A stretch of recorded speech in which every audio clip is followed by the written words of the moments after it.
Atensyon mga Filipino senior citizens, magandang balita, oportunidad para magkapera kayo.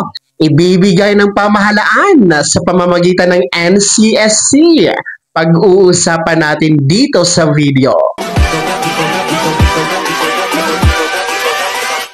Hold up.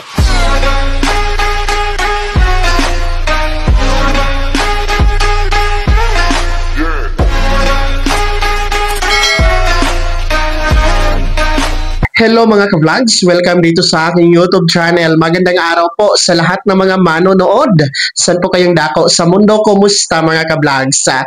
Eto mga lolo at lola, no? Oportunidad na magkapera kayo, abay ibibigay po ng gobyerno sa ilalim po ng National Commission of Senior Citizens or NCSC. Mamaya-maya pag-uusapan natin. Pero bago ang lahat, kung bago ka pa lang dito sa aking YouTube channel o di kaya hindi ka pa nakasubscribe, abay i-click nyo muna ang ating subscribe button na nasa baba. Huwag niyong kalimutan na pindutin ang notification bell. Ilagay niyo po sa all para naman updated ka sa lahat ng mga videos na aking i-upload. So, eto na nga po no, mga lolo at lola, inilunsad po ng NCSC or National Commission of Senior Citizens sa pakikipag-partnership dito sa Department of Tourism para po magkaroon ng oportunidad ng ating mga nakakatanda na magtrabaho. Nang sa ganun po ay patuloy pong magkakaroon ng income.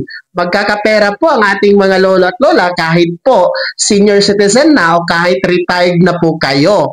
So, ang unang napili nga po itong Department of Tourism dahil mas magaan nga po ang magiging trabaho niyo dahil isa po sa nakikitang posisyon na pwede niyo pong makuha ay ang pagiging tour guide. No? Pagiging tour guide, magaan naman po yan, hindi kailangang magbuhat ng mabibigat, no?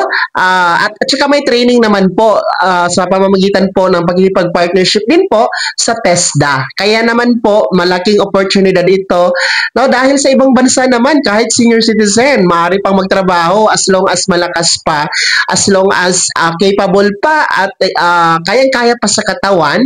No, kasi aminin natin maraming mga senior citizens na kahit retired na malalakas pa rin at kayang-kaya pa ang mga trabaho na ginagawa ng mga pangkaraniwang tao, no? Yung mga bata-bata pa. So ito ay magandang balita para sa inyo kahit papano ay pwede kayong magbalik trabaho.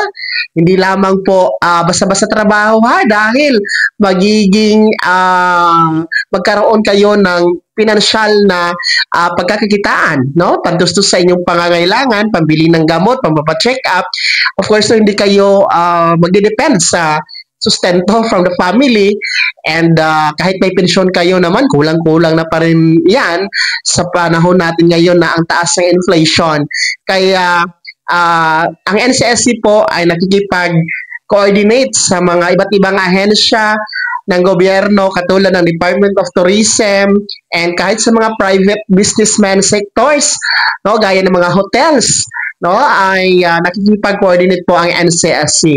So sa ngayon po, antabayanan natin ang update dyan, no? Standby lamang kayo sa mga anunsyo ng NCSC kung saan po pwedeng mag-apply, ano ang proseso, paano, no? Dahil hindi pa naman po tapos ang kanilang pakikipag-ugnayan po, no, sa kanilang mga partners, mga ka-vlogs. So isa itong malaking development, no, na nabibigyan talaga ng halaga ang sektor ng ating mga nakakatanda, no, sa pamamagitan po ng ating pamahalaan sa ilalim ng NCSC. Kaya naman, mga Filipino senior citizens, ano po yung comment at reaction sa balitang ito? Kayo ba ay nagagalak na kayo ay magkakaroon ng trabaho na ibibigay ng gobyerno sa ilalim ng NCSC? I-komento nyo po sa comment section na nasa baba. Pakilakip ng buong pangalan at kung taga saan kayo. Bago ako magtapos sa video na to, kung gusto nyo po sumuporta sa aking YouTube channel, maaari nyo pong i-click ang ating super thanks button na nasa baba. Sa mga gusto maging miyembro, pwede po. I-click nyo po ating join button. Maraming perks dyan mga ka-vlogs. Be my member now. Sana naging gabay ang video na to kahit paano.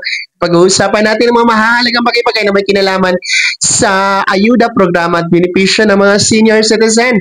Kung hindi ka pa nakasubscribe dito sa aking YouTube channel, maaari nyo nang i-click ang ating subscribe button na nasa baba. Huwag nyo kalimutan na pindutin ang notification bell. Ilagay nyo po sa all para naman updated ka sa lahat ng mga videos na aking i-upload.